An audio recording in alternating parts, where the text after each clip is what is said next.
question here is whether Secretary Clinton has been taking questions from reporters, which she absolutely has. We went and counted, and she has been in more than 300 interviews with reporters this year alone. I know she's been on your show, and we're going to continue to do that. And there are a lot of different formats in which she can engage with reporters, whether it's those one-on-one interviews, whether it's talking with her traveling press and reporters, or a press conference. And we're going to look at all of those as we move forward. Yeah, right. Good luck with that. Joining us now is Ben Stein. You know him, you love him, film actor, author, former speechwriter for Presidents Nixon and Ford. Ben, a pleasure to speak to you as always, my friend. So when you hear the campaign chairman for the Clinton campaign say, oh, all right, no press conference in 260 days, but she's talked to 300, she's given 300 interviews. My God, they're never going to let her do another one, are they? Well, I think, first of all, there's a huge lie in what that man said, just as far as I can tell, which is I don't think she's done anywhere near that many interviews. Are you there, Steve? Yeah, oh yeah, I'm here. Okay, yeah, I was just waiting for some encouraging response. Anyway, no, she answers questions as she's leaving an event. The reporter will shout out a question. How's the weather? And she'll say, oh, it's fine. And then so they then count that as an interaction with the press. Or she'll be walking out and they'll say, what did you think about Mr. Trump's speech? She'll say, oh, I hated it. And then they count that as an interaction with the press. But look, she's angling and likely to be the president.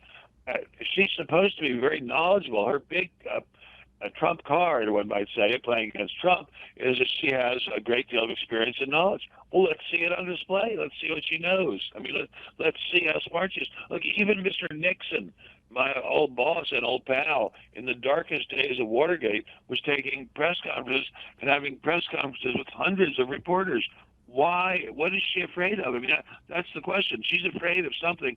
What's she afraid of? Yeah, no, absolutely. And what do you think of this health thing? We put up a picture earlier in the show of her on Nantucket over the weekend at a fundraiser in a long coat with black pants. I mean, on Nantucket in August, Ben. Right. Well, I think part of that is that the story is that she's always wearing a bulletproof vest, so that may have something to do with it. But I don't think she looks well when you see pictures of her face. I hate to say this, but my dear departed mother had lupus, and she was taking powerful hydrocortisone, and Mrs. Clinton looks to me like she's taking hydrocortisone. Now, again, I am not a doctor, but I sure pay a hell of a lot of attention to the effects of drugs, and I'd like to know what meds Mrs. Clinton is taking, and what her what she's taking them for. I mean, surely, if it's important to know Mr. Trump's tax returns, and it is, then I'd like to know about Mrs. Clinton's health. I mean, gosh, she's very likely to be president. I'd like her to be in good health. So are you saying, and I just want to get this right, are you saying you see similarities in the side effects or the look in the face of the medication between your mom and Hillary? I do. Wrinkles, puffiness, kind of flushed appearance, and a kind of very slight furry look on her face. A very slight furry, not like she's Santa Claus, but a slight furry look on her face, like hydrocortisone causes. I mean, she's an attractive, lovely woman, and God bless her soul. But I don't. To me, she does not look like she's in good health, and I would like to know a lot more about her health. I mean, I'm most unlikely to vote for her in any event, but I'd sure like to know more about her health. All right, let's talk about two issues here. You talked about, and I guess it's kind of tongue-in-cheek, but you make a point with it, certainly. Why don't we just have no taxes? Right. Well, what I wrote about this, I think, for the American Spectator, I think it was for the Spectator, which we love a lot. I said, or maybe it's for Newsmax, which we love really a lot.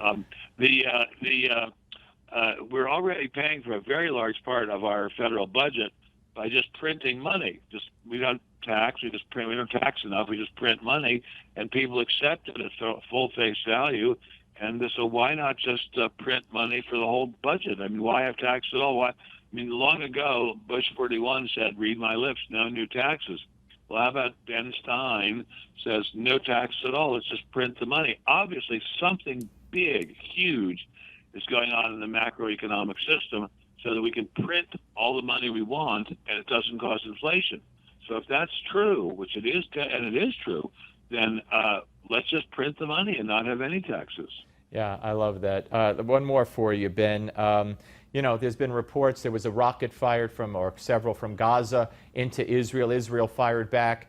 Are you as concerned as I am about, you know, Iran getting Iran getting all this these billions of dollars from the United States? We know they've resupplied Hezbollah, Hamas, all these terrorist groups with thousands of rockets that are more accurate, that are more powerful. If they decide to unleash a coordinated attack on Israel, God forbid, how will that end?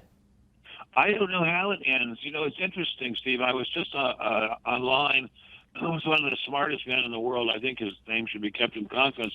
And he said, well, they wouldn't dare to do it because of a U.S. response. Well, I don't think the U.S. would respond because, one, there's no place to respond. If they're launching these rockets from houses and schools and hospitals and mosques in Gaza and in southern Lebanon, I'm not quite sure what the U.S. would do. We're certainly not going to nuke Beirut or Gaza City. Also, second, Mr. Obama apparently is refusing to release quite a lot of munitions that Israel has already been promised and paid for. So something's wrong there. But I don't know what the response is going to be. I mean, apparently the Hezbollah and Hamas and other terrorist groups have in the hundreds of thousands of rockets to shoot at Israel, a country roughly the size of New Jersey.